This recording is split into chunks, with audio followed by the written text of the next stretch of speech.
Welcome back. తెలంగాణలో ప్రస్తుతం అన్ని పార్టీల ధ్యాస వచ్చేటువంటి స్థానిక సంస్థల ఎన్నికల్లో ఏ విధంగా ముందుకెళ్ళాలి, ఏ విధంగా ప్రజలను తమ వైపు తిప్పుకోవాలన్న కాన్సన్ట్రేషన్తోనే ఉన్నటువంటి క్రమంలో ఒకవైపు ఇందులో ఎక్కువగా ఇంపాక్ట్ చూపించేటువంటి అంశం అంటే స్థానిక సంస్థల్లో బీసీ రిజర్వేషన్కు సంబంధించి ప్రస్తుతం హాట్ టాపిక్గా ఉంది. 42% రిజర్వేషన్ బీసీకి ఇవ్వడం పట్ల 42% రిజర్వేషన్తోనే వెళ్తామని చెప్పేసి ప్రభుత్వం అంటోంది. ఇది సాధ్యం కాదు, ఒకవేళ వస్తే స్వాగతిస్తామని ప్రతిపక్షాలు అంటున్నాయి. ఖచ్చితంగా ఈ రేషన్ కార్డు అయితే ఏంటి, దాంతోపాటు సన్న బియ్యం అయితే ఏంటి, చేసినటువంటి కొన్ని హామీలు పథకాలు ఏవైతే ఉన్నాయో అవి ఖచ్చితంగా ప్రజల్ని మా వైపే ఉంచుతాయని కాంగ్రెస్ ధీమా వ్యక్తం చేస్తోంది. మరోవైపు పాలన పట్ల ప్రజలు వ్యతిరేకంగా ఉన్నారు, కాంగ్రెస్ పట్ల చూసే అవకాశమే లేదు, ఖచ్చితంగా ఈసారి కాంగ్రెస్కి ఎదురు దెబ్బే అన్నటువంటి విధంగా అటు బీఆర్ఎస్ బీజేపీ మాట్లాడుతున్నటువంటి క్రమంలో ఎవరి ఎజెండాలు ఏ విధంగా ఉండబోతున్నాయి అనేదే మనం మాట్లాడుకుందాం. ప్రస్తుతం ఆర్డినెన్స్ గవర్నర్ దగ్గర ఉంది, రాష్ట్రపతికి కూడా ఒకసారి చెక్ చేయడం కోసం పంపినటువంటి క్రమంలో అసలు ఏం జరుగుతోంది, ఆర్డినెన్స్ వర్కౌట్ అయ్యేటువంటి అవకాశాలు ఉన్నాయా, 42% రిజర్వేషన్ ఇచ్చే ఛాన్సెస్ ఉన్నాయా, అండ్ ప్రజలు ఎవరి వైపు ఉండేటువంటి అవకాశాలు ఉన్నాయనే వారిపై మాట్లాడదాం. గెస్టులు కూడా సిద్ధంగా ఉన్నారు. ప్రస్తుతం స్టూడియోలో మనతో పాటు ఉన్నారు గౌరీ సతీష్ గారు, వీరు కాంగ్రెస్ అధికార ప్రతినిధి. నమస్తే అండి, వెల్కమ్ టు ద డిబేట్. నమస్తే. అండ్ తాండూరి శ్రీనివాస్ గారు, వీరు బీజేపీ సీనియర్ నాయకులు. నమస్తే అండి, welcome to the debate. Bachchu Srinivas గారు, వీరు బీఆర్ఎస్ సీనియర్ నాయకులు. నమస్తే అండి, వెల్కమ్ టు ద డిబేట్. నమస్తే అండి. ముందుగా సతీష్ గారు, డెఫినెట్గా ఇప్పుడు స్థానిక సంస్థల ఎన్నికలు ఇంత ఆలస్యం అయింది కూడా ఓన్లీ ద రీజన్ ఖచ్చితంగా ఈ రిజర్వేషన్కు సంబంధించినటువంటి ఒక అంశం కొలిక్కి వచ్చిన తర్వాతే ఎన్నికలకు వెళ్దాము, సో ఇచ్చిన మాట నిలబెట్టుకుందాము, ఇస్తాము అన్నటువంటి ధీమాతో ఉన్నారు. బట్ న్యాయపరంగా చూసినా ఈ ఆర్డినెన్స్ వస్తుందా లేదా అన్నటువంటి కొన్ని ప్రతిపక్షాల విమర్శలు చూసినా, గత ఎగ్జాంపుల్స్ ఏవి చూసినా కూడా వివిధ రాష్ట్రాల్లో అమలు కానటువంటి సిచ్యువేషన్లో ఇక్కడ ఎలా వర్కౌట్ అవుతుంది, ముఖ్యంగా ముందుగా రిజర్వేషన్ గురించి మాట్లాడుకున్న తర్వాత మీరు ఇచ్చినటువంటి పథకాలు, దానికి ప్రజలు ఏ విధంగా సపోర్ట్గా ఉంటారో అవన్నీ తర్వాత మాట్లాడుకుందాం. చెప్పండి. ముందుగా చర్చలో పాల్గొంటున్నటువంటి తాడూరు శ్రీనివాస్ గారికి, బీఆర్ఎస్ నాయకులు సీనియర్ నాయకులు శ్రీనివాస్ గారికి, మీకు హెచ్ఎంటీవీ ప్రేక్షకులందరూ కూడా నమస్కారం తెలియజేస్తూ, తెలంగాణ రాష్ట్రంలో సామాజిక మార్పు కోసం ఎవరంతో వారికంతా ఉపాధి రాజకీయంగా అవకాశాలు కల్పించాలనే ఉద్దేశంతో కామారెడ్డిలో జరిగినటువంటి డిక్లరేషన్కి అనుగుణంగా స్థానిక సంస్థల్లో 42% రిజర్వేషన్ కల్పించాలి, దాంతోపాటు విద్యా ఉపాధి అవకాశాల్లో కూడా వారికి అవకాశాలు కల్పించాలనే ఉద్దేశంతో గౌరవ రేవంత్ రెడ్డి గారి సారథ్యంలో ఉన్నటువంటి ప్రజాప్రభుత్వం ఈ రాష్ట్రంలో కులగన్న చేపట్టిందనేది మనందరూ కూడా బాగా తెలుసు. దానికోసం దేశంలో ఏ రాష్ట్ర ప్రభుత్వం కూడా చేయనటువంటి సామాజిక మార్పు కోసం అసెంబ్లీని ప్రవేశపెట్టినటువంటి ఘనత కాంగ్రెస్ పార్టీకి దక్కిందనేది మనం అందరూ కూడా గుర్తుపెట్టుకోవాలి. అందులో భాగంగానే ఇటీవల జరిగినటువంటి పరిణామాలు ఒకసారి ఆలోచన చేస్తే ఇక్కడ ఉన్నటువంటి పరిస్థితుల దృష్ట్యా అసెంబ్లీ సమావేశాలు ప్రవేశపెట్టే అవకాశం లేదు కాబట్టి దీన్ని ఆర్డినెన్స్ తీసుకొచ్చి ఖచ్చితంగా తెలంగాణ రాష్ట్రంలో ఏ ఆకాంక్షతో అయితే తెలంగాణ రాష్ట్రాన్ని సాధించుకున్నామో అందులో భాగంగానే మేము ఇచ్చినటువంటి హామీ మేరకు ఖచ్చితంగా ఇక్కడ ఉన్నటువంటి బీసీలకు 42% స్థానిక సంస్థల్లో అవకాశాలు కల్పించాలనే ఉద్దేశంతో ఆర్డినెన్స్ తీసుకెళ్లాలని చెప్పి తెలంగాణ రాష్ట్రంలో ఉన్నటువంటి మంత్రిమండలి కూడా సామూహికంగా నిర్ణయం అనేది తీసుకోవడం జరిగింది. తెలంగాణ రాష్ట్రంలో ఇక్కడ భారతీయ జనతా పార్టీ కానీ బీఆర్ఎస్ కానీ అప్పుడు అసెంబ్లీలో ఇక్కడ మద్దతు తెలిపి, దురదృష్టం ఏంటంటే భారతీయ జనతా పార్టీ ఎమ్మెల్యేలు అసెంబ్లీలో వాళ్ళు మద్దతు తెలిపి 2 బిల్లులు మేము రూపొందించిన తర్వాత వాటికి ఇక్కడ ఆమోదం తెలిపిన తర్వాత ఢిల్లీలో ఒక మాట గల్లీలో ఒక మాట మాట్లాడడం అనేది యావత్ తెలంగాణ సమాజం అంతా కూడా గ్రహిస్తున్నారు అనేది మనం అందరం కూడా గ్రహించాలి. ఖచ్చితంగా రాబోయే స్థానిక సంస్థల్లో 42% బీసీలకు అవకాశం కల్పిస్తూనే మేము ఈ స్థానిక సంస్థల మద్దతు 42% ఇవ్వడానికి మాకు ఎటువంటి అభ్యంతరం లేదు కాబట్టి సపోర్ట్ చేస్తున్నామన్నారు. అంటే సర్వేకు పట్ల వాళ్ళు చేస్తున్నటువంటి విమర్శలు కావచ్చు, ఇప్పుడున్నటువంటి న్యాయపరంగా ఇచ్చే వెసులుబాటు ఉందా లేదా, ఇన్ని చిక్కులు ఉన్నాయి, కుదరదు కాబట్టి మీరు ఏదో ఇచ్చినటువంటి ప్రొజెక్షన్ చూపిద్దాము జనాలకు, ఆ తర్వాత వర్కౌట్ అవుతే అయింది, లేకపోతే లేదు అన్న విధంగా వెళ్తున్నారే తప్ప ఇది క్లియర్ కట్ గా వచ్చే అవకాశం లేదు అని వాళ్ళు అంటున్నారు. సో వాళ్ళకు వస్తే సంతోషమే, రాకపోతే ఇది ఇన్ని అడ్డంకులు ఉన్నాయి కదా ఎలా అనేది వాళ్ళ ప్రశ్న. మేము ఏమంటున్నామంటే ఇది పూర్తిగా అసంబద్ధమైనటువంటి మాట. వారు చేస్తున్నటువంటి ఆరోపణ ఒక్కసారి ఆత్మపరిశీలన చేసుకోవాలి. భారతీయ జనతా పార్టీ స్వయంగా ప్రధానమంత్రిగా ఉన్నటువంటి ప్రాతినిధ్యం వహిస్తున్నటువంటి గుజరాత్ రాష్ట్రంలో వారు చెప్తున్నటువంటి ఆరోపణ ఏంటి, ముస్లింలను బీసీలో చేర్చారు అని అంటున్నారు. మరి తెలంగాణ రాష్ట్రంలో ఉన్నటువంటి దూదేకులు కానీ మిగతా టైలరింగ్ చేస్తున్నటువంటి ముస్లింలు బీసీలో వస్తారా రారా? అదే రకంగా గుజరాత్లో ముస్లిం రిజర్వేషన్లు అమలు పరుస్తున్నారా లేదా? మహారాష్ట్రలో ముస్లిం రిజర్వేషన్లు అమలు పరుస్తున్నారా లేదా? వాళ్ళు బీసీల్లో ఉన్నారా లేరా? దానికి సమాధానం చెప్పకుండా ఒక బూచిగా చూపిస్తూ తెలంగాణ సమాజంలో ఉన్నటువంటి బీసీలందరూ కూడా అన్యాయం చేయాలనే ఉద్దేశంతో ఏదో వాళ్ళు చెప్తున్నారు కాబట్టి మేము వినాలని చెప్పి భారతీయ జనతా పార్టీలో ఉన్నటువంటి బీసీ నాయకులు కూడా ఈ విధంగా అబద్ధం మాట్లాడితే ఎంతవరకు సమంజసం అనేది ఒక్కసారి ఆలోచన చేయాలి. 17% ముస్లింలు ముఖ్యంగా ఈ దూదేకులు కావచ్చు, మీరు ఏవైతే కొన్ని చెప్పారో వీటికి సంబంధించి 10% ఉంటారా? మేమేమంటున్నామంటే ఎక్కడైతే సర్వే ద్వారా ఉన్నటువంటి సంఖ్యకు ఆధారంగానే వాటిని పొందుపరచడం జరిగింది తప్పితే ఎవరైతే కాని వారిని మాత్రం పొందుపరిచే అవకాశం ఉండదు కదా. వాళ్ళు ఎక్కడ కూడా మనము ఆలోచన చేస్తే వాళ్ళు బీసీలోకి వచ్చే అవకాశమే లేనప్పుడు ఎందుకు దాన్ని మనము బీసీలో వస్తారని చెప్పి ప్రొజెక్షన్ చేయవలసినటువంటి అవసరం భారతీయ జనతా పార్టీకి వస్తూ ఉంది.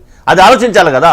ఏదైతే బేస్ వదిలిపెట్టి అది బూచి అని చూపించే ప్రయత్నం భారతీయ జనతా పార్టీ ఎందుకు చేస్తుందో ఒకసారి కూడా ఆత్మపరిశీలన చేసుకోవాలి.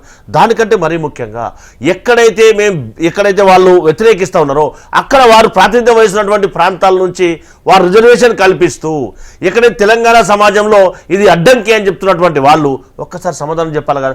మరీ ముఖ్యంగా ఇక్కడ అసెంబ్లీలో వారు మద్దతు తెలిపి మరి ఢిల్లీలోకి వెళ్ళి ఇంకో మాట మాట్లాడితే యావత్ తెలంగాణ సమాజం కానీ భారతదేశ సమాజం కానీ ఒకసారి దాన్ని గ్రహిస్తుంది కదా. ఈ అంశం గురించి తెలుసు 42% ఇవ్వడం అనేది చాలా కష్టం, చాలా ఇబ్బందులు ఉంటాయని తెలిసి కూడా అంటే గట్టెక్కడం కోసం ఇచ్చినటువంటి హామీగా భావిస్తున్నారు వాళ్ళు. ఎందుకంటే పచ్చకామలు అయిన వాళ్ళకు లోకమంతా పచ్చగా కనిపిస్తుంది. మా నిబద్ధత ఎందుకనంటే మీరు ఒక్కసారి ఆలోచన చేయాలి. ఇంతకుముందు కూడా కోడ్ చేయడం జరిగింది. దేశంలో భారతీయ జనతా పార్టీ అధికారంలో ఉన్నటువంటి ఏ రాష్ట్రంలోనైనా సామాజిక మార్పు కోసం లేదా ఇంకో చిన్న ఎగ్జాంపుల్ చెప్తాను నేను. ఎవరైతే ఎస్సీ వర్గీకరణ కోసం పార్లమెంటు జడ్జిమెంట్ ఇచ్చిన తర్వాత ఎక్కడైనా ఆ చట్టాన్ని అమలుపరిచేటువంటి దాఖలాలు ఉన్నాయా? మరి ఎందుకు చేయలేరు? వారికి నిబద్ధత ఉంది కదా. ఆ నిబద్ధతను ఎందుకు చాటుకోవట్లేదు? మరి తెలంగాణ రాష్ట్రమే కదా దేశంలో మొట్టమొదటిసారిగా వర్గీకరణకు సపోర్ట్ చేసినటువంటి డెడికేషన్ కమిషన్ వేసి దానికి మద్దతు తెలిపినటువంటి రాష్ట్రం తెలంగాణ రాష్ట్రం కదా. మరి బీసీల కోసం కూడా డెడికేషన్ కమిటీ వేసి అసెంబ్లీని ప్రవేశపెట్టి బిల్లును తయారు చేసి ఒక చట్టం రూపొందించాలని చెప్పి రూపొందించినటువంటి ఘనత కాంగ్రెస్ పార్టీదా కాదా? లేదా భారతీయ జనతా పార్టీ ఎక్కడైతే అధికారంలో ఉందో ఆయా రాష్ట్రాల్లో ఎందుకు ప్రవేశపెట్టలేదు? సరే మేము మా గురించి మాట్లాడుతున్నారు, మరి వారు ఎందుకు చాటుకోవట్లేదు? వారే చెప్తా ఉన్నారు మా బీసీ ప్రధానమంత్రి, మేమంతా బీసీల పట్ల కట్టుబడి ఉన్నాము అని చెప్తున్నటువంటి వాళ్ళు చేతలు చూపించాలి కదా. అది చూపించకుండా మేము తెలంగాణ రాష్ట్రంలో ఖచ్చితంగా స్థానిక సంస్థలో 42% రిజర్వేషన్ ఇచ్చి స్థానిక సంస్థల ఎన్నికలకు పోతాం. ఓ రాజకీయ పార్టీగా వారి పార్టీ అధ్యక్షులు ఒకరు మాట్లాడతారు, ఇంకొకరు మాట్లాడతారు, అంటే వారు కరెక్ట్ అది ఆలోచించాలి కదా. తానూరు శ్రీనివాస్ గారు మీరే చెప్పాలి. అంటే ఢిల్లీలో ఒక మాట, ఇప్పుడు గల్లీలో ఒక మాట అన్న విధంగా బీజేపీ నడుస్తోంది. సపోర్ట్ చేస్తారు కానీ ఇన్ని కొర్రీలు పెడతారు అనేది కాంగ్రెస్ వర్షన్. బట్ ఖచ్చితంగా వచ్చే వరకు పోరాడతాం అంటున్నారు. ఇప్పుడు 5, 6, 7 తేదీల్లో కూడా ఢిల్లీలో కార్యాచరణ కూడా సిద్ధం చేసుకున్నారు. రాష్ట్రపతి దగ్గరికి వెళ్ళాలని ముఖ్యంగా రాష్ట్రంలో ఉన్నటువంటి అందరూ, ముఖ్యంగా అన్ని పార్టీలకు సంబంధించి ఎమ్మెల్యేలు, ఎంపీలు, టోటల్గా ఒక విధంగా చెప్పాలంటే ఓవరాల్గా అఖిల పక్షం, ఈవెన్ ప్రజలను కూడా రమ్మంటున్నారు, బీసీ సంఘాలను రమ్మంటున్నారు, అందరినీ ఆహ్వానిస్తున్నారు. సో మీరే చెప్పాలి. మేబీ మీరు మ్యూట్లో ఉన్నట్టున్నారు సార్. ఇప్పుడు మీరే అన్నారు ప్రశ్నలో, ఢిల్లీలో ఒక మాట, గల్లీలో ఒక మాట. మాది కాదు అది. ఇప్పుడు ఇక్కడ కామారెడ్డి డిక్లరేషన్ లో ఈ రాష్ట్రంలో ఒక మాట కాంగ్రెస్ది, ఢిల్లీకి పోయేమో పోరాటం. ఆ రోజు కామారెడ్డి డిక్లరేషన్ లో మేము పోరాటం చేసి ఫలాని చట్టం ద్వారా మేము సాధిస్తాం అని చెప్పారా? మేము 42% ఇస్తాం లోకల్ బాడీలో, మేము ఎంబీసీలకు ఒక మంత్రిత్వ శాఖ ఇస్తాం, మేము 20,000 కోట్లు సంవత్సరానికి బీసీలకు సప్లాన్ నిధులు ఇస్తాం. ఈ ఇచ్చిన దాంట్లో ఒక్కటన్నా హామీ అయిందా చెప్పండి మేడం. మీరు చర్చ, మీరు తెలుగు ఆ మీనింగ్ చూడండి ప్రశ్నలది కానీ వారు చెప్పినటువంటి మాటలు కానీ. మీకు ఒక షార్ట్ 1 లైన్ 2 లైన్ స్టోరీ చెప్తాను. భువనగిరి గుట్ట ఉంటుందండి పెద్దది, దాని కిందే నేను పుట్టాను. ఆ రోజుల్లో మా తాతల కాలం ఒక పైల్వాన్ వచ్చాట, ఈ గుట్ట నేను లేవట్టేస్తాను, మీరు రోజు నాకు తిండి పెట్టి బలం తెప్పియడానికి అన్ని సరంజామా ఏర్పాట్లు చేయండి అని అంటే ప్రజలందరూ వాడు ఏదో లేపుతా అంటున్నాడు కదా, ఆ గుట్టను లేపుతాడేమో చూద్దాం. మేము అరే కాదయ్యా అది సాధ్యం కాదు అనేమో మేము చెప్తున్నాం. మా మాట ఎవరు నమ్మలే, ప్రజలందరూ అతని మాటలే నమ్మిరు. నమ్మినాక తీరా టైం వచ్చి 3 నెలల్లో లేపుతారు నాయన బాగా తిని బలిసిన తర్వాత ఆ గుట్టను లేపమంటే మీరు ఎత్తి నా జీప్లో పెట్టండి అప్పుడు నేను మోస్తాను అన్నాడట. ప్రజలు అప్పుడు తిరగబడి వాడిని 4 కొట్టి ఎలగొట్టిరట. సో అంటే ప్రజలు ముందు నమ్మలేదు. ఇప్పుడు కామారెడ్డి డిక్లరేషన్ చూసి ప్రజలందరూ వీరికి పవర్ ఇచ్చారు. పవర్ ఇచ్చిన తర్వాత అదిగో ఇప్పుడు కేంద్రంలో ఉంది, ఆడికెళ్ళి తీసుకొస్తాం, మేము ఆడ ధర్నాలు చేస్తాం, ఆడ కొట్లాడతాం, ఇక మేము బీసీలకు 42% ఇస్తాం అనేది వారిది ఆ రకంగా ఉంది. ఇక రెండు, మా సోదరుని రిక్వెస్ట్ చేసేది ఏంటంటే, మీరు వేసినటువంటి కమిషన్లో అనేక లోటుపాట్లు ఉన్నాయి. డెడికేటెడ్ కమిషన్ త్రిబుల్ టెస్ట్కి అనుకూలంగా మీరు వెయ్యలేదు. ఆ తర్వాత ప్రెసిడెంట్ గారు లేకపోతే గవర్నర్ గారు మీకు ఒక రిపోర్ట్ పంపిన తర్వాత కోర్టుల జడ్జిమెంట్లు విన్న తర్వాత మీరు నిష్ణాతుల కమిటీ ఒకటి సెపరేట్ చేసి వాళ్ళు ఇచ్చిన రిపోర్ట్ని దీనికి జత చేసి మళ్ళా నెక్స్ట్ టైం పంపించారు.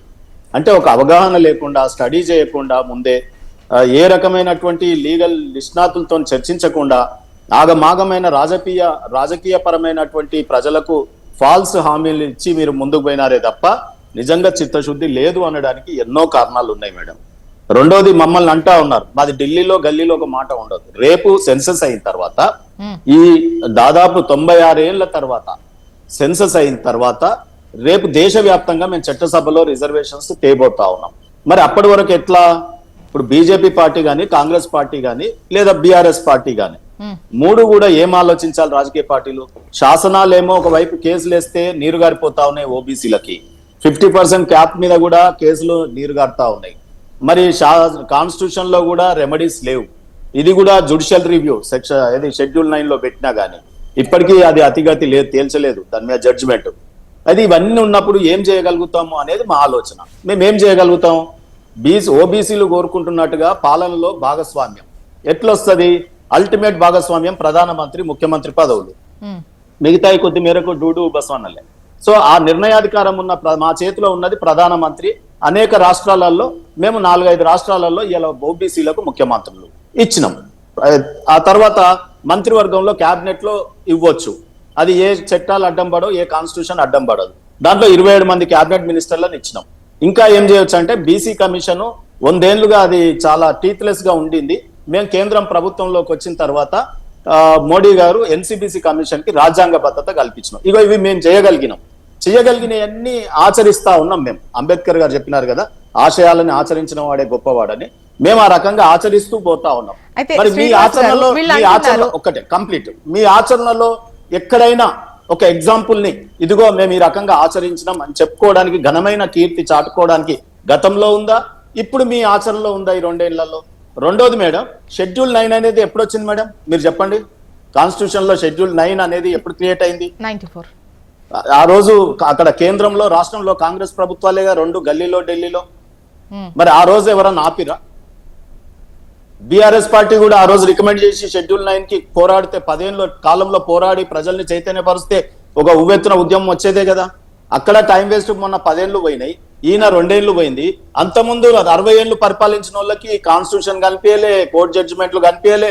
ఎప్పుడైతే కోర్టు ఒకటి శ్రీనివాస్ గారు అంటే రాష్ట్ర ప్రయోజనాలని ఆలోచించి ఇక్కడున్నటువంటి రాష్ట్ర బీజేపీ నేతలైనా కూడా ఇది మాకు అవసరం అనేటువంటి చెప్పే ప్రయత్నం చెయ్యట్లేదు అని. అయితే ఎంతవరకు న్యాయపరంగా నిలుస్తుంది, పార్లమెంట్లో వర్కౌట్ అవుతుందా లేదా, ఇవన్నీ పక్కన పెడితే రాష్ట్రంలో ఉన్నటువంటి నేతలు మాట్లాడే తీరు పట్ల ఇక్కడ కాంగ్రెస్ అడుగుతోంది. ఒకవైపు సపోర్ట్ చేస్తారు, బయట నేతలు మాత్రం వచ్చి ఇది కుదరని పని, రాని పని, అసలు సపోర్ట్గా ఉన్నటువంటి సిచ్యువేషన్ కావచ్చు, రేపు పొద్దున ఢిల్లీకి వెళ్ళే క్రమంలో కావచ్చు, వస్తారా రారా అన్నది కూడా డౌటే. అంటే రాష్ట్ర ప్రజలను అడగడే విషయంలో బీజేపీ లేదు, రాష్ట్ర నేతలు ముఖ్యంగా ఇక్కడ సెంట్రల్ గురించి వాళ్ళు క్వశ్చన్ చేయట్లేదు. ఇప్పుడు చిక్కుముడి దారం అంతా చిక్కుముడి పట్టిన తర్వాత ఇప్పేదాన్ని టైం వేస్ట్ చేసే బదులు కొత్త ఉండా తీసుకొని మనం వర్క్ అయితే కుట్టాలి కదా, బట్టలు కుట్టినట్టు. సో మేమేమంటున్నామంటే, ఎందుకంటే సామాన్య పరిభాషలు చెప్పడానికి నేను అనేక రకమైన ఇవి అన్ని చెప్తా ఉన్నాను. నేనేమంటున్నా మేడం, సత్యం పలకాలా? మేము రాజకీయ పార్టీ పెట్టినంత మాత్రాన ప్రజల్ని మైమర్పించే మాటలు మాట్లాడాలా, ఒక లిప్ మీద మాటలు మాట్లాడాలా? చెప్పండి మీరు. మేము ఇప్పుడు ఒక్కటి, చట్టాల గుదిబండలైనవి, శాసనాలు మనకు ఫేవర్ గా లేనప్పుడు మేము ఏం చేయగలుగుతాం అది చేస్తున్నాం. రేపు ఏం చేయబోతాం అనేది శాసనం ద్వారా, అంటే కాన్స్టిట్యూషన్ లో సెన్సస్ కూడా మేడం నెహ్రూ కాలంలో మనకు బ్రిటిష్ కొలోనియల్ ఓబీసీలకు మంచిది. ఎందుకు మంచిది అంటున్నా నేను, మీరు అనొచ్చు. ఇప్పుడు మీరు చూడు, ఉలిక్కి పడతారు, అరే బ్రిటిష్ వాళ్ళు మంచి వాళ్ళు అనుకోండి అంటే. ఓబీసీలకి ఆ రోజు సెన్సస్ లో ఓబీసీలను కూడా గణించేవారు. రాజుల కాలం నుంచి, ఇంకా చెప్పాలంటే మీరు టైం ఇస్తే ఎప్పుడన్నా దేవతల కాలం నుంచి, రాజుల కాలం నుంచి మొన్న బ్రిటిష్ కలోనియల్ వరకు ఓబీసీలకు గణన జరిగేది. మేము ఎంతున్నామో మాకు రిజర్వేషన్ ఉండేది. నెహ్రూ గారి కాలంలో ఇది సెన్సస్ లో యాడ్ చేస్తే ఓబీసీని వీళ్ళకి రిజర్వేషన్స్ ఇవ్వాల్సి వస్తుంది, అన్స్కిల్డ్ పర్సన్స్ వస్తారు ఉద్యోగాలలో అని చెప్పి మాట్లాడినారు. ఎవరు అన్స్కిల్డ్ మేరం? బీసీలా. ఈ దేశ నిర్మాతలు కాదు ఆ బీసీలు. ఆ రోజుల్లో దవాఖాన్లు లేనప్పుడే మంగళ వాళ్ళు డెలివరీస్ చేసినారు గైనకాలజిస్ట్ గా, చాకల్ వాళ్ళు నర్సు డ్యూటీ చేసినారు. ఇవాళ తాటి చెట్టు, అంత పెద్ద చెట్టుని ఎక్కగలుగుతారు నైపుణ్యం. కుమ్మరివాడు కుండలు చేసినాడు, పాత్రలు అప్పుడు అందించినాడు. ఎవరు నైపుణ్యం లేనివారు మేడం? నెహ్రూ కుటుంబమా, మేమా, బీసీలమా? సో ఆ రకంగా ఆయన అన్యాయం చేసినాడు. కాకా కాలేకర్ కమిషన్ వేస్తే దాన్ని బుట్ట దాఖలు చేసినాడు. ఆ తర్వాత ఇందిరాగాంధీ గురించి మీకు చెప్పక్కర్లేదు. రాహుల్ గాంధీ యొక్క ముత్తాత అట్లా చేసే, నాయనమ్మ అట్లా చేసే, ఇక వాళ్ళ నాయననైతే మొత్తం మండల్ కమిషన్ వ్యతిరేకంగా ఉండే. ఆ తర్వాత సోనియా గాంధీ గారు 10 years పీరియడ్ లో ఎప్పుడు షెడ్యూల్ ఇక్కడికే రండి ప్లీజ్. నేనేమంటున్నా అంటే రాహుల్ గాంధీ గారు ఈ రోజు మునిమనుడు కాన్స్టిట్యూషన్ బుక్ పట్టుకొని పోతున్నాడు. ఆ కాన్స్టిట్యూషన్ లో ఏ ప్రొవిజన్ బట్టి ఈ రాష్ట్ర ప్రభుత్వం మొన్న ఎన్నికలలో కామారెడ్డిలో డిక్లరేషన్ లో హామీ ఇచ్చినారో చెప్పమనండి. నేను రెండోది కూడా solution as an advocate OBC leader గా చెప్తా ఉన్నా మేడం. అసెంబ్లీలో చేసిన చట్టం రాష్ట్ర ప్రభుత్వం అమలు చేయాలి, పార్లమెంటులో చేసిన చట్టం కేంద్ర ప్రభుత్వం అమలు చేయాలి. ఇక్కడ అసెంబ్లీలో మోడీ వచ్చి కూర్చోడు, పార్లమెంట్ లో రేవంత్ రెడ్డి పోయి కూర్చోడు. అయితే మేడం ఒకటి మధ్యలో పోతే మళ్ళీ వాళ్ళు విమర్శకు తావిస్తుంది. ఇక్కడ ఒక జీవో ఇచ్చి మొన్న చట్టం చేసినారు అసెంబ్లీలో.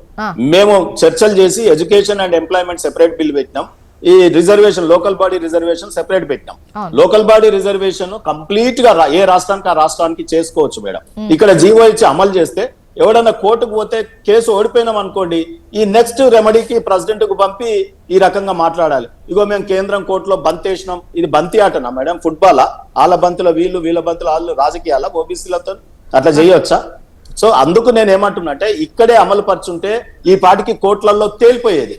ఆయనకు లోకల్ బాడీలు మొట్టికాయ పడ్డది కాబట్టి రేపు లోకల్ బాడీ ఎలక్షన్స్ చేసే ఉద్దేశం లేదు కాబట్టి పోస్ట్ పోన్ వేయించుకోవాలి కాబట్టి ఈ ఆట ఆడుతున్నాడు మేడం. లోకల్ బాడీస్ ఎన్నికలు పోస్ట్ పోన్ చేయడానికి ఓబీసీల మెడ మీద కత్తి పెట్టి ఆయన ఈ రోజు ఒక రకమైన శ్రీనివాస్ గారు చెప్పండి. జ్యోత్స్న గారు మీరే చెప్పాలి. అంటే ఒకవైపు గత 10 ఏళ్ల పైన కూడా విమర్శలు వస్తున్నాయి. అంటే మీరు కనుక అప్పుడే ఇటువంటి బీసీల పట్ల ఈ విధంగా వ్యవహరించి ఈ ఫైట్ కనుక ఉద్యమంలాగా వచ్చి ఉంటే ఖచ్చితంగా 10 ఏళ్ల టైం అనేది చాలా ఎక్కువ టైమే, ఏదో ఒకటి కొలిక్కి వచ్చేది. మొట్టమొదట హెచ్ఎంటీవీ వీక్షకులకు, మీకు, అక్కడ ఉన్నటువంటి సోదరులు ఇద్దరికి కూడా నమస్తే అండి. ఇప్పుడు ఈ 10 ఏళ్ల కింద మొదలుపెట్టినా ఇప్పుడు మొదలుపెట్టినా అల్టిమేట్ గా ఇది ఎవరు చేయగలుగుతారు? 42% రిజర్వేషన్లు ఎవరు ఇవ్వగలుగుతారు అనేటువంటిది ఒక పెద్ద ప్రశ్న. ఈ 42% రిజర్వేషన్లు ఇవ్వాలంటే రాష్ట్ర ప్రభుత్వం ఆర్డినెన్స్ ద్వారా ఇవ్వలేదనేది తెలిపోయింది.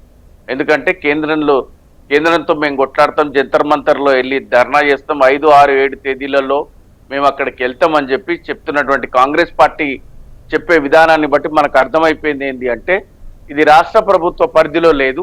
రాష్ట్రం తీర్మానం చేసి కేంద్రానికి పంపించిన తర్వాత ఆర్డినెన్స్ ద్వారా మేము అమలు చేస్తామన్న చెప్పినటువంటి మాటలు చెల్లుబాటు కావు.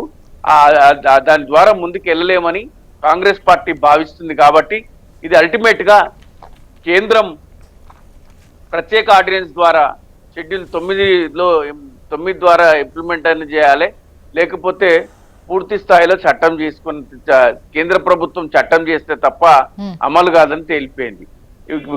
దానికి మళ్ళా రాష్ట్ర బీఆర్ఎస్ పార్టీ చేస్తుంటే ఏదో ఒక కొలిక్కి వస్తుంటే ఎట్లా కొలిక్కి వస్తుంది? అల్టిమేట్ గా బీజేపీ ప్రభుత్వం కేంద్రంలో ఉన్నది. బీజేపీ ప్రభుత్వంతో గడిచిన 10 సంవత్సరాలలో మొదటి దఫా వదిలేస్తే రెండో దఫా మొత్తం కూడా బీజేపీతోని పూర్తి స్థాయిలో బీఆర్ఎస్ పార్టీ ప్రతి విషయంలో విభేదించినటువంటి సందర్భం ఉండే. రాష్ట్ర ముఖ్యమంత్రి రేవంత్ రెడ్డి గారు అధికారంలోకి వచ్చిన తర్వాత అనేక సందర్భాలలో అన్నారు బీఆర్ఎస్ పార్టీ సఖ్యతతోని ఉండకపోవడం చేత అభివృద్ధిని సాధించలేకపోయింది. రాష్ట్రానికి కావాల్సిన ఐఐటీలు కానీ, ఐఐఎంలు కానీ, లేకపోతే నవోదయ కళాశాలలు కానీ ఏ విధమైనటువంటి ప్రత్యేక నిధులు కానీ తీసుకొని రాలేకపోయింది. మేము ఆ రాష్ట్ర సర్వతోముఖాభివృద్ధి కోసం మేము కేంద్ర ప్రభుత్వంతో కలిసి పనిచేస్తాము అని చెప్పిండ్రు. మరి కలిసి పనిచేసేటోళ్ళు రిజర్వేషన్ ఇంప్లిమెంట్ వాళ్ళంతటా వాళ్ళు డిక్లరేషన్ ఇచ్చి ఇంప్లిమెంట్ చేయలేకపోతున్నారు. మళ్ళీ బీఆర్ఎస్ పార్టీ ఎక్కడి నుంచి చేస్తుందండి? బీఆర్ఎస్ పార్టీ కుదించింది కదా, ఇంకా 50% మించి అవుతున్నాయని చెప్పి బీసీ రిజర్వేషన్ కుదించి ముందుకెళ్ళినటువంటి పార్టీగా మళ్ళీ బీసీలకు ప్రత్యేకంగా రిజర్వేషన్ ఇచ్చే పరిస్థితులలో ఇది రాష్ట్ర ప్రభుత్వాలు అనుకుంటే జరగని పరిస్థితి. ఇది ఓన్లీ కేంద్రం సెన్సస్ చేసి కేంద్రం దేశవ్యాప్తంగా ఒక పాలసీని తీసుకొచ్చినప్పుడే ఇది ఇంప్లిమెంట్ అవుతుంది. అప్పటి వరకు ఇది చర్చనీయాంశంగా రాజకీయ పార్టీల మధ్యన మిగిలిపోతుంది అనేటువంటిది మనకు కనిపిస్తుంది. ప్రత్యేకించి మళ్ళీ బీఆర్ఎస్ పార్టీ స్పష్టంగా చెప్తుంది. ఇప్పుడు ఈ రిజర్వేషన్ ఇవి పక్కన పెడితే ఈ స్థానిక ఎన్నికల్లో ముఖ్యంగా మీ బలం ఏంటి అనుకుంటున్నారు? రకరకాల మీటింగ్స్ లో చూస్తున్నాం, ఈసారి చూపించాలి కాంగ్రెస్ కు ఏంటి అనేది. ఇక్కడ గనక దెబ్బ పడితేనే సెటరైట్ అవుతారు అన్నటువంటివి కూడా మీ వేదికలలో మీ శ్రేణులకు మీరు చెప్తున్నటువంటి క్రమంలో ఏంటి? మా బలం ఒక్కటే మేడం, కాంగ్రెస్ పార్టీ వైఫల్యాలే బీఆర్ఎస్ పార్టీ బలం.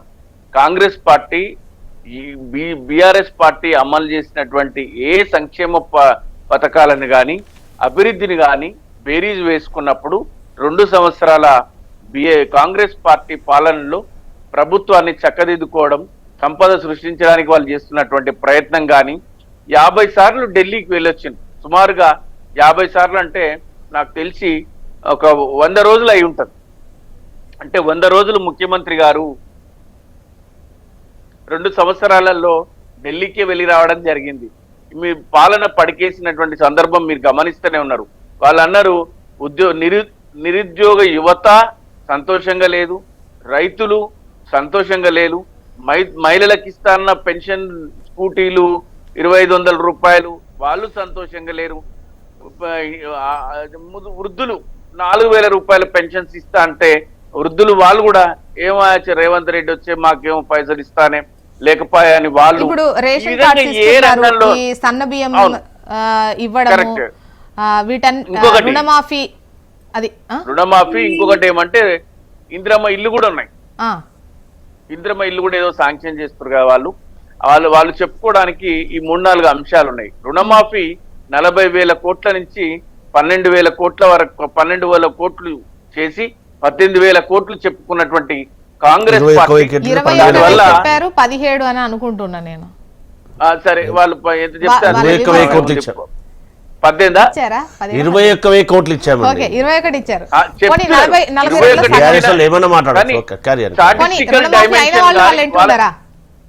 స్టాటిస్టికల్ డైమెన్షన్ వాళ్ళ దగ్గర ఉన్నది, వాళ్ళే చెప్పింది. వరంగల్ సభలో ముఖ్యమంత్రి గారు చెప్పిందే 18,000 కోట్లకు ఒప్పుకున్నారు చివరికి. సరే ఇప్పుడు వాళ్ళు ఎంత చెప్తే అంత వేసుకుందాం. 21,000 అంటే 21,000 వేసుకుందాం. 40,000 కోట్ల నుంచి మొదలు పెట్టినటువంటి కాంగ్రెస్ ప్రభుత్వం, అది ప్రొఫెసర్ ఆయన అగ్రికల్చర్ యూనివర్సిటీకి ప్రొఫెసర్ అయ్యారు. వారే ఈ రైతు రుణమాఫీ కమిటీకి చైర్మన్ గా వ్యవహరించిందంట. ముందు వారే చెప్పిండ్రు ఒక డిబేట్ లో, మేము 17,000 అనుకున్నాం, ఆడికి సరిపోయింది. ప్రతి ఇంట్లో ఇద్దరికి కాకుండా ఒక్కరికి ఐటీ ఎవరైతే పే చేసినరో వాళ్ళకు కూడా రానటువంటి పరిస్థితి. దానివల్ల అసంతృప్తి పెరిగింది. సరే పొందిన వ్యక్తికి ఏమైనా లాభం వస్తే, ఎవరైతే దాన్ని అనుభవించిన వ్యక్తి, లబ్ధి చేకూరిన వ్యక్తులు ఎవరైనా ఉంటే దాంతో కొంత వాళ్ళకు ప్లస్ అయి ఉంటది. మొత్తము 100% బీఆర్ఎస్ వెంటనే ఉన్నారని నేను చెప్పలేను, కానీ మెజారిటీ ఈరోజు మెజారిటీగా ప్రభుత్వం వ్యతిరేకత ఉంది. ఆ వ్యతిరేకత నుంచి బయటపడడానికి ఎన్నికలను పోస్ట్పోన్ చేస్తూ వచ్చింది. ఈరోజు అటు ఇప్పుడు ఇవి సన్న బియ్యం ఒకటి, రేషన్ కార్డ్స్ ఇస్తున్నారు, ఇందిరమ్మ ఇళ్లకు సంబంధించి, అంటే ఇండ్లు ఇవ్వకపోయినా కూడా ఫలానా పేర్లు నమోదైన డ్రాలు తీయడం, ఇవన్నీ జరుగుతున్నటువంటి క్రమంలో యాక్చువల్ గా ఇప్పుడు పెడితేనే వాళ్ళకి ఏమైనా కలిసి వస్తుందేమో కదా, వాళ్ళు లేట్ చేస్తే. ఇందిరమ్మ ఇల్లు పారదర్శకంగా ఊర్లో లబ్ధిదారులందరికీ చేకూరటం లేదట. నాతోని మాట్లాడినారు కొంతమంది. అది కాంగ్రెస్ కార్యకర్తలకే చేరుతుందంట. Wrong సరే, statement. కొద్దిమంది వాళ్ళకి చేరినా ఎవరికి చేరినా Okay. వాళ్ళకు కూడా కొంత బలం ఉంటది. మరీ మనం నిర్దిగ్ధంగా పూర్తి స్థాయిలో కాంగ్రెస్ పార్టీని తోసిపుచ్చడానికి వీలు లేదు. ఏం చేయలేదా అంటే చేసిండ్రు, కొంత చేసిండ్రు. Okay. దాంతోని సమాజంలో పూర్తిగా సంతృప్తి చెందలేదు. కాబట్టి ఇప్పటికిప్పుడు ఎన్నికలు జరిగితే ఆ, మెజారిటీ స్థానాలు బీఆర్ఎస్ పార్టీ కైవసం చేసుకుంటది. ఓకే. ఇందులో రైట్. ఎవరికి సతీష్ సందేహం గారు. లేదు. సతీష్ గారు, ముఖ్యంగా గత ప్రభుత్వంలో అమలైనటువంటి కొన్ని హామీలు కూడా ప్రస్తుతం కొన్ని అవ్వట్లేదు అని, అంటే ముఖ్యంగా ఊళ్ళల్లో స్థానికంగా ఉన్నటువంటి అంశాలకు మీరు కాస్త ముఖ్యంగా ఈ రేషన్ ఇవి పక్కన పెడితే కొన్ని ఈ కిట్స్ కావచ్చు, బాలింతలకు సంబంధించి కావచ్చు, కళ్యాణ లక్ష్మి కావచ్చు, ఇవన్నీ ఊళ్ళలో ఎక్కువ ఇంపాక్ట్ చూపించేటువంటి అంశాలు. సో వాటి పట్ల మీరు వెనకబడిపోయారని.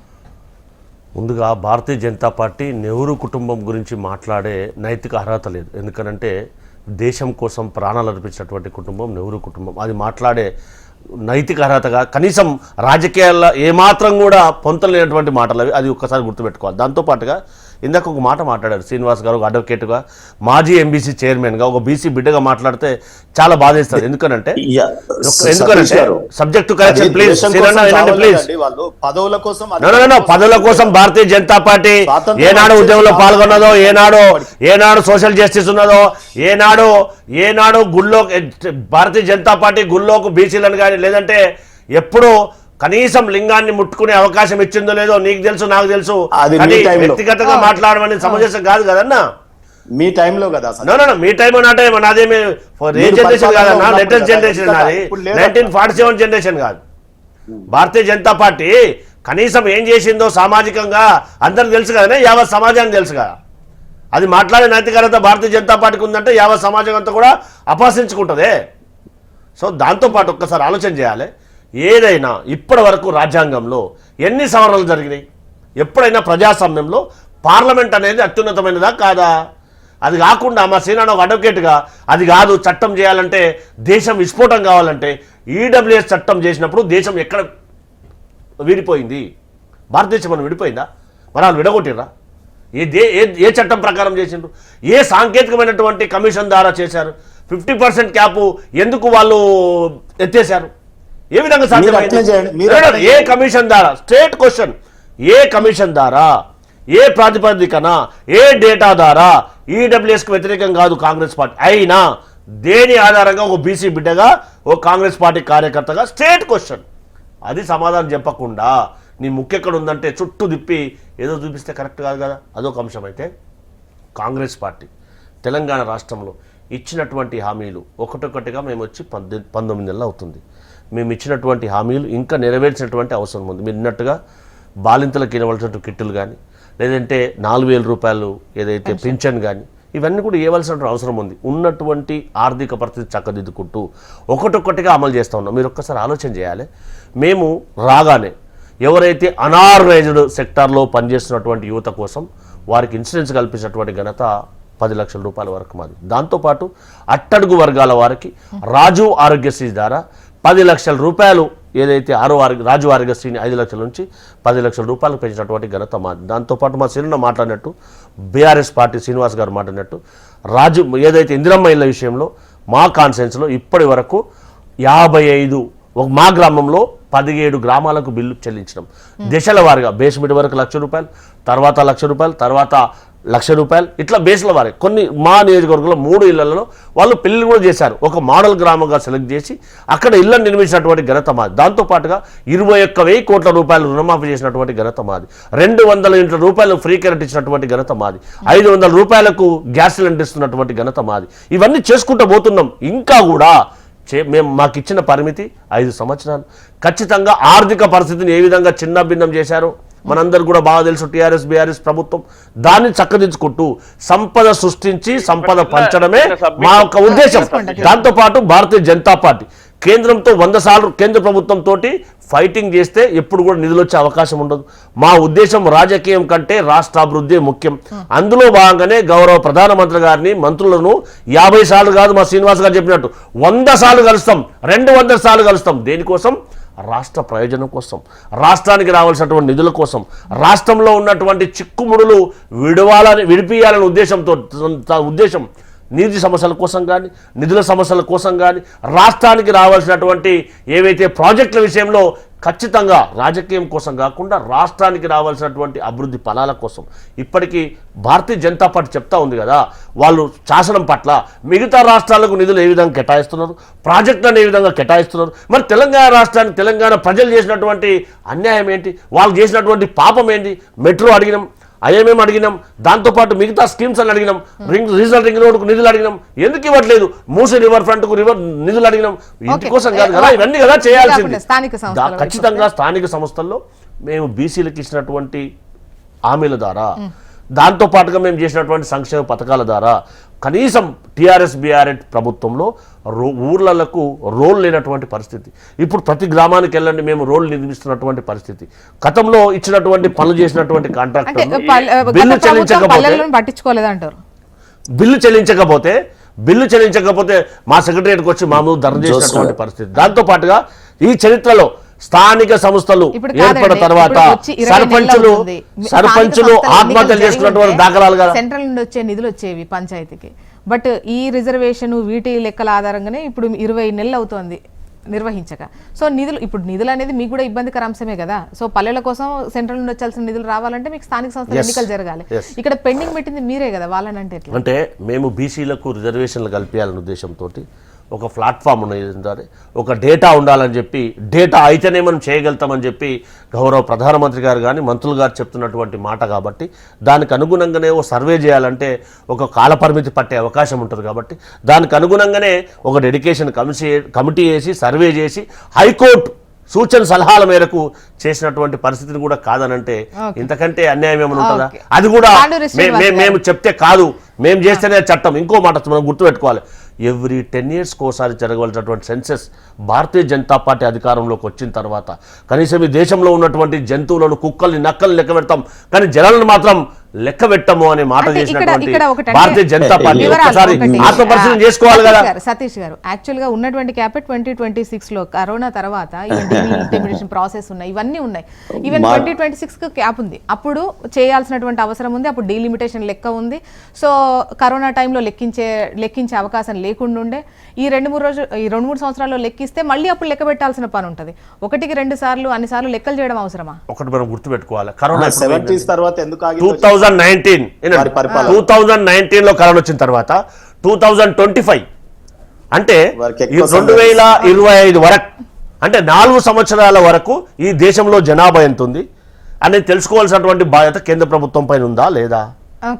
అది లేకుండా దాంతో పాటు కేంద్ర మంత్రివర్యులు రాజ్నాథ్ సింగ్ గారు చెప్పినటువంటి మాటలు కూడా వారు గుర్తుపెట్టుకోవాలి. సీనియర్ భారతీయ జనతా పార్టీ నాయకుడు కూడా సెన్సెస్ తో పాటు మేము క్యాస్ట్ వైజ్ కూడా సెన్సెస్ చేయవలసిన అవసరం ఉంది, మేము చేయలేకపోయినామని చెప్పినటువంటి మాట కూడా గుర్తు చేసుకోవాలి కదా.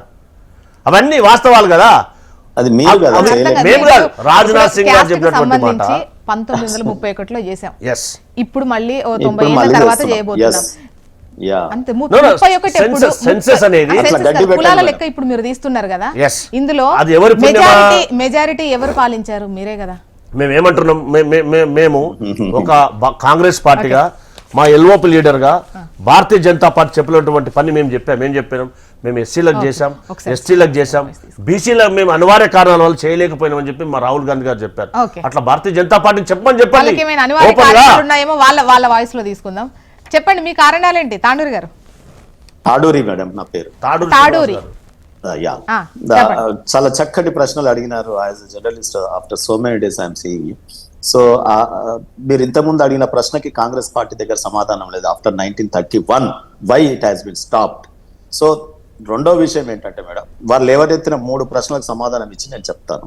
ఒకటి, వారు అన్నారు ఎస్సీ ఎస్టీలని గ్రామాల్లోకి రాని అని పరిస్థితి. ఎప్పుడు మేడం? నేను చిన్నగా ఉన్నప్పుడు అధికారంలో ఎవరున్నారు మేడం? ఇందిరాగాంధీ గారు, నెహ్రూ గారు. ఎస్, ఆ రోజుల్లో అన్టచబిలిటీ ఉండేది, అస్పృశ్యత ఉండేది. అందుకే కదా అనేక రకాలైనటువంటి రిఫార్మ్స్ తెచ్చినాం. ఈ 15 ఏళ్లలో కేంద్ర ప్రభుత్వం బీజేపీ ఉన్న తర్వాత దర్జాగా అంబేద్కర్ గారికి ఎస్సీలకు సప్లా తెచ్చింది కాంగ్రెస్ పార్టీ అండి దేశవ్యాప్తంగా. ఒక్క నిమిషం sir, No, no, no, no, no. మళ్ళీ- మళ్ళీ అది కాదు, ఒక్క మాట్లాడుతున్న నిమిషం. కరెక్ట్. Concluding, ఒక్క నిమిషం, point మీరు- note మీరు చేసుకోండి. రాంగ్ స్టేట్మెంట్ ఇవ్వద్దు కదా. మీది వాయిస్ ఖచ్చితంగా తీసుకుంటా. మీరు ఇప్పటి వరకు మీతో డెఫినెట్ గా మీరు అది నోట్ చేసుకోండి. డెఫినెట్ గా తీసుకోండి. సోదరా ఇప్పుడు మీరు నన్ను తీవ్రంగా విమర్శించిన నేను పడ్డా కదా. సో అట్రాసిటీస్ అనేది ఇప్పుడు తగ్గిపోయింది, వాళ్ళు మెయిన్ స్ట్రీమ్ లోకి వచ్చినారు. ఇంకా మీరు అటువంటి మాటలు మాట్లాడాల్సినటువంటి అవసరమే లేదు. రెండోది మీరు గమనించాల్సింది ఏంటంటే ఉన్నతమైనటువంటి రాష్ట్రపతి పదవులు మేము ఈ రోజు కోవింద్ గారిని కావచ్చు, లేకపోతే మంత్రివర్గంలో కావచ్చు, ఎస్సీలకు జనాభా ప్రాతిపదికన, ఓబీసీలకు జనాభా ప్రాతిపదికన మేము క్యాబినెట్ లో ఇచ్చినాం. దమ్ముంటే ఈ రాష్ట్రంలో 42% క్యాబినెట్ మినిస్టర్లను ఇచ్చి మమ్మల్ని తిట్టు, మేము పడతాం. దమ్ముందా? ఆ చేవ ఉందా? మీ చేతుల పనే అది. రాహుల్ గాంధీ గారు మీరు ఏమంత తలుచుకుంటే అయిపోతుంది అది. సో రాహుల్ గాంధీ గారు కూడా అక్కర్లేదు, సీఎంకి ప్రెరగేటివ్ పవర్స్ అది, ఎవరినైనా నియమించుకోవచ్చు. అది చెయ్యరు. రెండోది విమర్శలకు మాత్రం మేము సై అంటారు.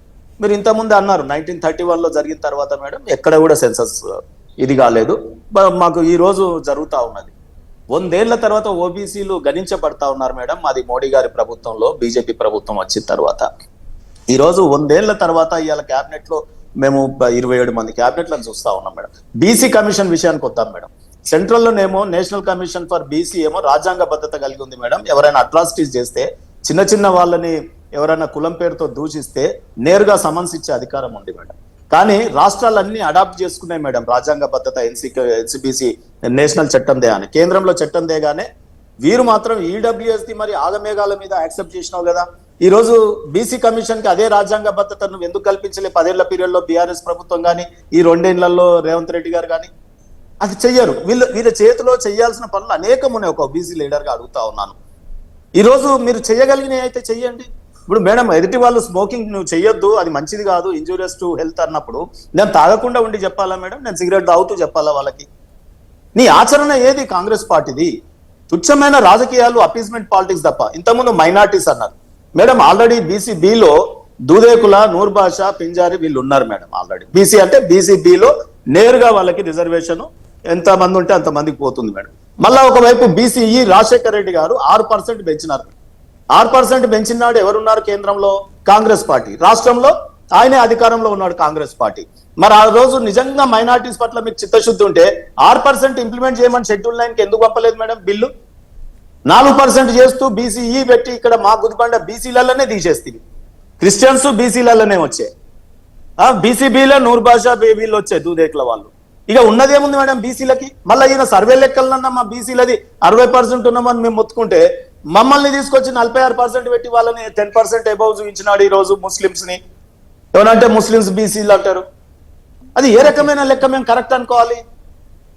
ఈ తీవ్ర అన్యాయం కదా సోదరా. ఇవన్నీ కూడా మన బిడ్డలు నష్టపోతారు. ఇవాళ మనం ఒక పార్టీకి కొమ్ము కాస్తున్నామేమో కదే, మన రేపు పిల్లలు కానీ మన ఫ్యూచర్ జనరేషన్ కానీ ఎంత నష్టపోతుంది తెలుసా? వాళ్ళకి ఇవ్వమనండి. ఈడబ్ల్యూఎస్ ఇచ్చినట్టు 10% సూపర్ న్యూమరీ, అంటే బీసీల దాంట్లో కాకుండా ఎస్సీ ఎస్టీల దాంట్లో కాకుండా సూపర్ న్యూమరీ కోటా ఇచ్చినారు ఈడబ్ల్యూఎస్ కేంద్రం. దాన్ని మనం సాకుగా చూసుకొని అదే రకంగా సూపర్ న్యూమరీ ఇయ్యి, నువ్వు మైనార్టీస్కి ఎంత ఇస్తావు ఇయ్యి, నీ ఇష్టం అది. కానీ బీసీలలోనే ఎందుకు వేస్తా అంటావు? నువ్వు సర్వేలు వేస్తా అంటావు, రిజర్వేషన్లు వేస్తా అంటావు. ఎడ్యుకేషన్ ఎంప్లాయ్మెంట్ బిల్ ఏమైంది ఈ రోజు? అదేవాడు ఆపిండు, దాన్ని ఎందుకు పంపుతలేవు మరి? సో ఇవన్నీ ఉన్నాయి మేడం. మీరు టైం ఇస్తే తర్వాత ఎప్పుడైనా మాట్లాడతాం. బచ్చు శ్రీనివాస్ గారు చెప్పండి మేడం. చెప్పండి. ఇప్పుడు 30వ తేదీ సెప్టెంబర్ 30 కంతా హైకోర్టు ఇచ్చినటువంటి గడువు ప్రకారం ఎన్నికలు జరగాల్సినటువంటి అవసరం ఉంది. ఈ లోపు రిజర్వేషన్ అనేది ఒక కొలిక్కి రావాలి. సో మీ ఒపీనియన్ ఏంటి? ముఖ్యంగా ఎలా ఉంటాయనుకుంటున్నారు ఈ ఎన్నికలు?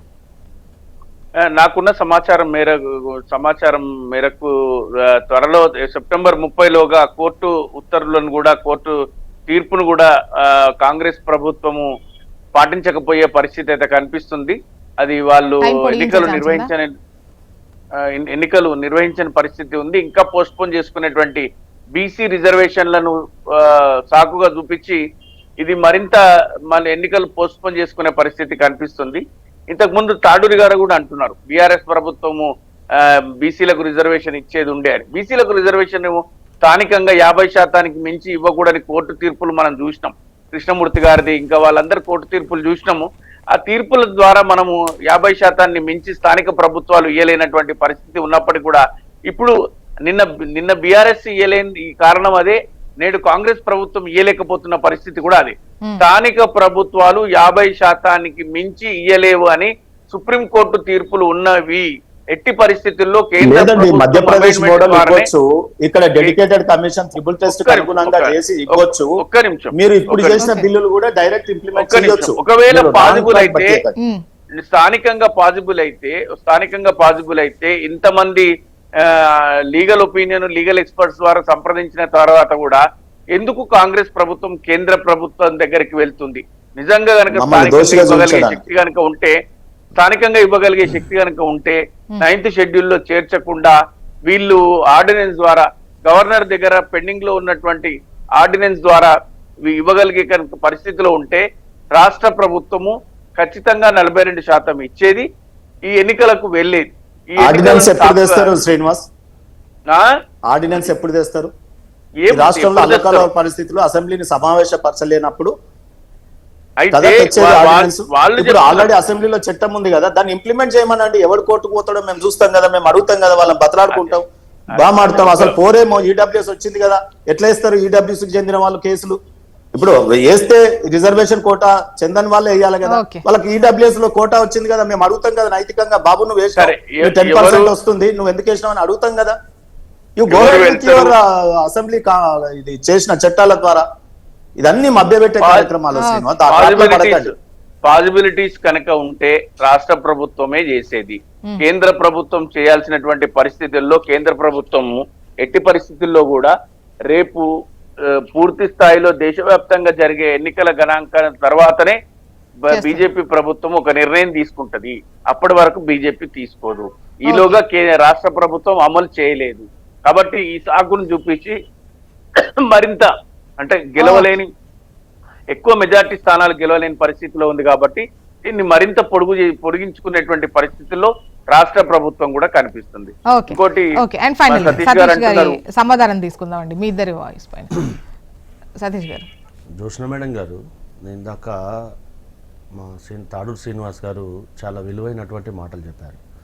మాకు దమ్ముందా ధైర్యం ఉందా అని చెప్పి. మాకు దమ్ముంది కాబట్టి తెలంగాణ రాష్ట్రంలో పిసిసి అధ్యక్షుడిని బీసీసీ చేసినాం. భారతీయ జనతా ముఖ్యమంత్రిగా పార్టీకి చేయండి సతీష్ గారు. నిబద్ధత ఉంది, నీతి ఉంది కాబట్టి బీసీ సరే మంత్రులను చేయండి, బీసీ అధ్యక్షుని తీసి ఎవరిని అధ్యక్షుని చేసిండ్రో ఒకసారి ఆలోచన చేసుకోవాలి. దాంతో పాటు అడుగుతున్నది మంత్రుల్ని బీజేపీ చేయండి. ఎల్పీ లీడర్ను ఎవరిని చేసిండ్రో భారతీయ జనతా పార్టీ సమాధానం చెప్పాలి. వాళ్ళు మాత్రం పదవులకు బీసీలు ఎవరు అర్హులు గారు భారతీయ జనతా పార్టీలో, కానీ మౌత్ పీస్ లెక్క మాత్రం నేను అడిగింది వాళ్ళు అర్థమైందా పనిచేయాలంటారు. సతీష్? మేము చెప్తున్నామంటే కాంగ్రెస్ పార్టీగా మేము సోషల్ జస్టిస్ ఉన్నటువంటి క్యాబినెట్లో ఎస్సీ ఎస్టీ బీసీలు 3 బీసీ మంత్రులు ఉన్నారు. దాంతోపాటు పార్టీ పదవులలో 64% మేము బీసీలకు పదవులు ఇచ్చినటువంటి ఘనత. రేపు అనౌన్స్ చేయబోయే బీజేపీ స్టేట్ కమిటీలో వారికి ఏమాత్రం నిబద్ధత ఉన్న దమ్ము గురించి మాట్లాడాలి. భారతీయ జనతా పార్టీలో ఎవరి మెప్పు పొందితే పదవులు ఇస్తారో, వినండి శ్రీనివాస్ గారు అండ్ సిరన్న ప్లీజ్, ఎవరి మెప్పు పొందితే పదవులు వస్తాయో నాకు కూడా 1% తెలుసు. ఒక చిన్న విషయం తెలియకపోవచ్చు కానీ ఏదో submit మీ question అనుకో. మీకు ఒక గ్రీవెన్స్ ఇందిరమ్మ ఇల్లది.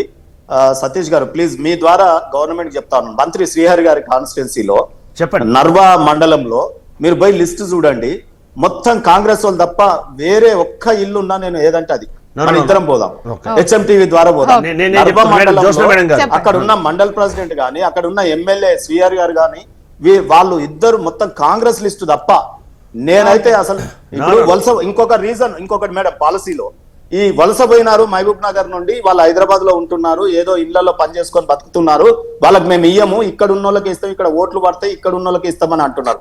మీకు చాతగాక ప్రభుత్వాలు చెయ్యలేక కదా వలస పోయిరు. గత 10 ఏళ్లలో బీఆర్ఎస్ లో వలసలు లేవన్నారు, పోయిరు. ఇప్పుడు మీ 2 ఏళ్ల ప్రభుత్వంలో వలసలు పోయి వలసలు పోతే ఆడ ఇల్లు ఇయ్యరా? ఇది ఇమీడియట్ మార్చుకోమనండి మీ ప్రభుత్వ పాలసీ. నేను చెప్తున్నా మీ ద్వారా. నేను మక్తల్ కాన్స్టిట్యున్సీలో 2 మండలాలకు నేను ఇన్ఛార్జిని. అందుకే మీకు నేను చెప్తున్నా అంటే వారు చెప్తున్నటువంటి నర్వ మండలాలకి మీ ద్వారా నేను కూడా చెప్తున్నా, ఆ సవాలు స్వీకరిస్తున్నా.